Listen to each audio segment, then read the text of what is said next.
Hello everybody, welcome back to microbiology. Today we're going to start with the bacterial skin infections. So there's a bunch of types of lesions, and it can be a manifestation of either systemic or localized infection. So there's some that we're really familiar with, such as like the papules. Those are pretty normal to see in real life, or macules, because these are like freckles. Nodules, they can be either warts or like a tumor. That can be a lipoma. But the ones we need to be careful for like skin infections are the bullae, which is a big vesicle. Vesicles are fluid-filled, fluid-filled pustules, basically. And pyoderma are pretty serious. These are pustules, boils, and abscesses, so they're like isolated areas filled with pus. Impetigo or impetigo, not sure how to pronounce that. That's a vesicle with honey-colored crust, and that's due to the serum leakage. The erysipelas are raised, and they are patches. There's fissures that are caused by breakage in the skin, plaques, which are large, flat, elevated, solid, and they can either be silver or red. A wheal is really caused only by like an insect bite or an allergic reaction, basically. Okay, so these are all the pathogens we're going to get through, and they're kind of divided into either gram-positive or gram-negative, and anaerobic versus the acid-fast. Okay, so we're going to start with Staph Aureus. Staph Aureus is a gram-positive cocci, and they agglutinate because they are coagulase positive. They're also catalase positive, so they're going to form like bubbles whenever catalase is added. Other staph bacteria are not coagulate positive. They are also the only staph to ferment mannitol, so they're going to turn the MacConkey agar yellow. If they have coagulase, there's the slide test, and it's going to solidify, while something like Staph Epidermidis is not going to coagulate. So the tilt test is going to be failed, I guess. These two are important to differentiate because these can both cause rheumatic heart fever. They're also beta hemolytic on a blood agar, which makes sense because they're group A pathogen. Okay, the reservoir, it's normal in the nose, colon, and vagina. And the risks are really like trauma via like surgery, so sutures or catheters being inserted for too long, and tampon usage. The other risks are uncontrolled diabetes and IV drug users, along with like some kind of inflammatory disease or immunosuppression. So Staph aureus has protein A, which is going to prevent the phagosome lysosome fusion to occur, and the lipoteichoic acid, which is going to prevent the macrophages from calling neutrophils for help or releasing cytokines. So the toxin is going to be cytolytic, and it's also going to be a protease. So these can be leukotoxins, or they can be just like proteases that degrade the cellular cement. Toxic shock syndrome, toxin 1, and enterotoxins are your super antigens. So this is going to basically cause shock, while this is going to cause like a super antigen response. Well, this is more like a cellular response. So the enzymes are going to be staphylococcus fibrolysin and coagulase and hyaluronidase. So all of these basically help the bacteria to either colonize to form the clots and then escape once they've matured. Okay, so it causes a lot of diseases, and they're all basically the same, just depending on how much involvement. So the pyogenic infection is going to be direct organ involvement. And the cutaneous and soft tissue, they're going to be like the treatable ones. The systemic, these are going to be very problematic, hard to treat, because they can affect like the major organs like lungs, the heart. Toxin-mediated disease, those are going to be your scalded skin syndrome caused by the exfoliative toxic, and the toxic shock syndrome, which is caused by the toxic shock syndrome toxin number 1. And then on top of all that, you can also get plain old food poisoning caused by the enterotoxin.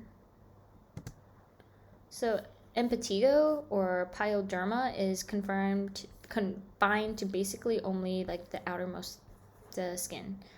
It needs a break in the skin for it to occur. So it appears as these red macules, which eventually graduate to pustules, and they have this crust. There's no fever involved, and it's super common in young kids, especially kids that go to daycare. So if this is not treated, and they're touching everything, and they touch their eye, it can also lead to conjunctivitis. It can also lead to folliculitis, which is going to be just a sty. The furuncles are boils, and they are the extension of folliculitis. It's painful. There's nodules and clusters. Carbuncles are more problematic. They are the coalesced furuncles. These are going to be deeper, and they're multiple sinus tracts, and they and that means the lymphatics basically, and it's linked to a lot more symptoms because it can go into the sinus and spread very quickly. Cellulitis is going to involve the subcutaneous layer, and its abscesses are going to be formed due to wounds or surgery. The severe necrotizing fasciitis is most problematic because the immune system is down and the treatment is very aggressive. MRSA is going to produce the Panton-Valentine leukocidin, and that kills the phagocytic cells. So not only is it resistant to methicillin, it's also going to kill our own like macrophages. Septicemia is problematic because it spreads throughout the entire body. Osteomyelitis and septic arthritis is going to be the septicemia seeping into the bones and the joints, right? So it's going to have a high fever. The pneumonia and empyema is going to be caused due to aspiration or the hematogenous spread, so like spread by the blood, really. That can cause the acute or typical pneumonia, and is usually seen in post-infection patients from like viruses, so like post other previous infection, along with people on the ventilator. The necrotizing pneumonia is problematic because not only do you have the pneumonia, it's also like causing an abscess in the lungs, so that can be colonized by other bacteria. So the ones we have to be watching out for are like the aspergillosis or the Pseudomonas species. Staph aureus also causes acute endocarditis, especially in IV drug users. Scalded skin syndrome is also called Ritter's disease, which is different from Richter's disease. Richter's disease is a like IgA deposition and involves the kidneys more. The Ritter syndrome is caused by the exfoliative toxin, which is released by the Staph aureus. The desmoglein 1 is one of the proteins involved in the skin, so without it, the skin is very fragile. So this Ritter's disease generally follows the nasopharynx infections, and there's no leukocytes, there's no inflammatory reactions, and the population most at risk are neonates and like babies, really. So the signs would be acute onset fever, along with the skin blisters and the desquamation. And it's going to be serous exudates and electrolyte imbalance, so that's what you have to address when treating the children. And luckily enough, there is no scar after healing. Toxic shock syndrome is caused by the toxic shock antigen, and it works as a super antigen because it binds to the MHC TCR complex, and that releases all these interferons and TNF and IFN, interferon gamma. And that is going to cause the systemic inflammation, and that's going to lead to the septic shock. So in septic shock, we got to be worried about the hypotension. And usually it involves 3 organs, so it can be like the liver, the kidneys, or the skin. Risk, of course, are the tampon usage or nasal packing and local wound infection, but it's general tampon usage. We diagnose it by either the FISH or fluorescent DNA probe, detect the resistant coding genes, which is MEK-A and VANG-A. You treat using methicillin, ampicillin, and oxacillin. So we don't try to use methicillin too much because that can lead to MRSA. And that is the resistant to methicillin due to the MEK-A gene, and that encodes an alternative penicillin binding protein. So if you discover that a patient is MRSA, you actually have to report it like straight away to the CDC. And to treat, you use vancomycin. If the Staph Aureus is resistant to vanco, you have to use quinapristidine or dalfospristine or ceftriaxone. Right, Staphylococcus epidermidis is coagulase negative. So only Staph Aureus is coagulase positive. This is also catalase positive. It's a non-hemolytic, so it's gamma hemolytic.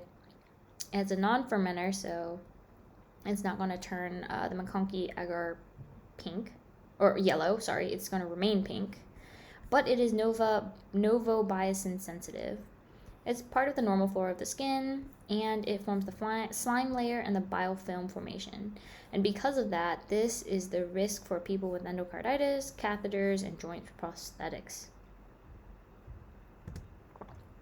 Strep Pyogenes is gram-positive and catalase negative. It's a beta hemolytic on blood agar, and it's bacterial sensitive. So it's in Lancefield group A, which means that its carbohydrate is a certain, similarity to all these pathogens in the Lancefield group A. But more importantly, is PYR positive. It has M proteins that can have antigenic variation, and that causes the creation of the strains of Streptococcus pyogenes. Reservoir is either in the oropharynx or the skin, and the transmission can be like respiratory droplets or direct contact. The virulence is the capsule to prevent it from phagocytosis. The M protein and the F protein. F protein for fusion, M protein to avoid phagocytosis. Streptolysin S and streptolysin O are going to be your markers, and they are toxins, so they elicit an immune response. Its superantigen is the exotoxin. And the enzymes are basically these enzymes that break down the skin or the cellular cement.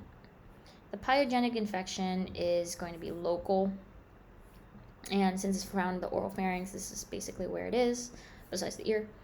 And it can also cause scarlet fever, once again, along with Staph Aureus. So, Strep Pyogenes is also problematic because it can also cause toxic shock syndrome and necrotizing fasciitis. So it can lead to an immune reaction following the pharyngitis or skin infection thanks to its exotoxin superantigen. Impetigo is caused by the Streptococcus pyogenes in children, and it can also cause the erysipelas. These usually follow an upper respiratory tract infection or a skin infection. Well, that makes sense, right? It causes the skin infection.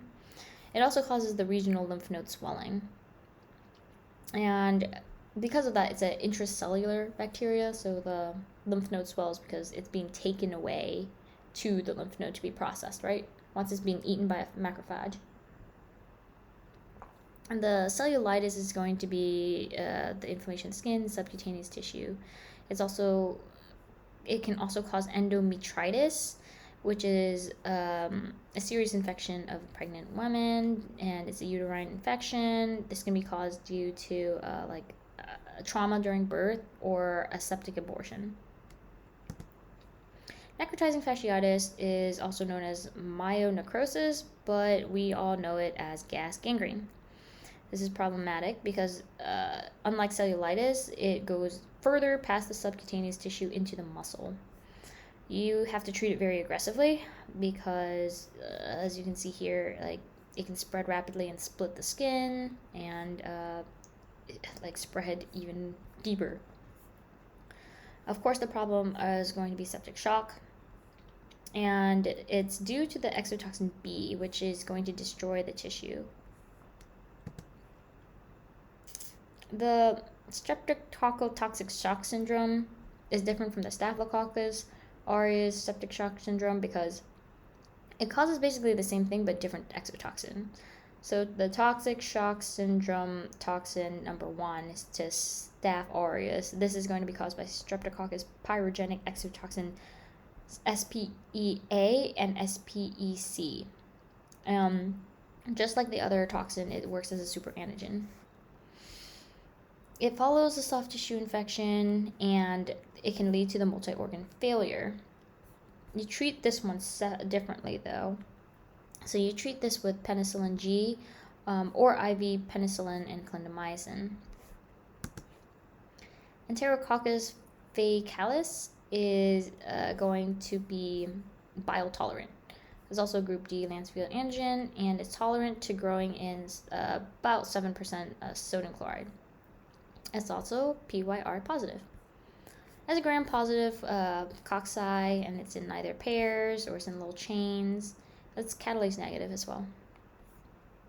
It's bacterial and optogen resistant, and there's some very hemolysis, so it's not like a alpha or beta. It hydrolyzes the esculin because it's bile tolerant, and it lives on the body, generally in the GI tract. And the transmission is generally because of the perforation of the bowel. The risk are patients who are in the hospital for a long time, patients who have been catheterized by a long time, patients who just underwent abdominal surgery, and patients on broad spectrum antibiotic use. So it also forms a biofilm, and it has the antibiotic resistance to both oxacillin and cephalosporin. It can acquire resistant genes to the aminoglycosides and vancomycin. It causes a lot of GI or genital urinary tract infections along with endocarditis. Once again, it is Lancefield group D positive and is catalase negative. And the bile esculin agar is going to differentiate it from the Streptococcus species. So we treat this with the aminoglycosins and the cell wall inhibitors. So they're beta lactams. That's it for now. Thank you for your attention and good luck studying.